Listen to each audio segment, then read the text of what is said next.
Ha, evet. Uy bre, bu nə də? Pirani blad. Pirani. Piranha var. Onda bir dənə tez oxuyum. Ama mama kriminal. Amma orada tərsinə də var. Mama ama yaxşı olsun.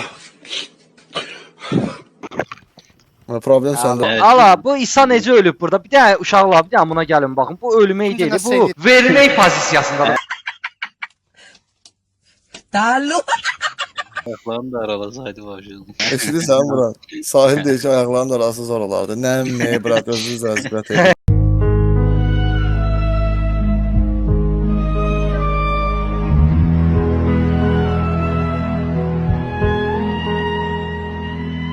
Aa qələbə bu nədir ala?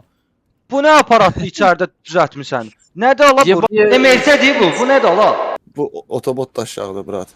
Si Optimum Pride! Puking inang yan, Optimum Pride! Bu nədir? Məndə nəsə xəstəlik var, brat. Burada 9 metr ürək bulanması zad var. 9 metr 9 dəqiqə olar. Qapdun xəstəliyi. Speed bre. Speed? Hansı speed? Net for speed? Həm maraq götürsünlər biləş. Çürlüş.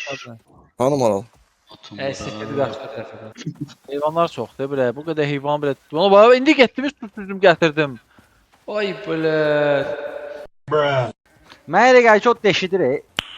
Nice. Deşidir. Oy bilə. Deşidir neydi ala? Deşidir. Mən də sənin qulağın deşidir qaqa. Məncə qulağın deşikdir. Öpürsən basma uşaqları. Çok sağ ol. Duruq bre bir Qaldıq balası burada. Şurada öldürdüm onu. Gəl. Bax, o heyvanlara vay. Onu deyirdim də elə sol tərəf deyirəm evin yanında nə qədər heyvan var. Rüfətin götünə yığışıb hamısı. Ay, öz götündə desəm.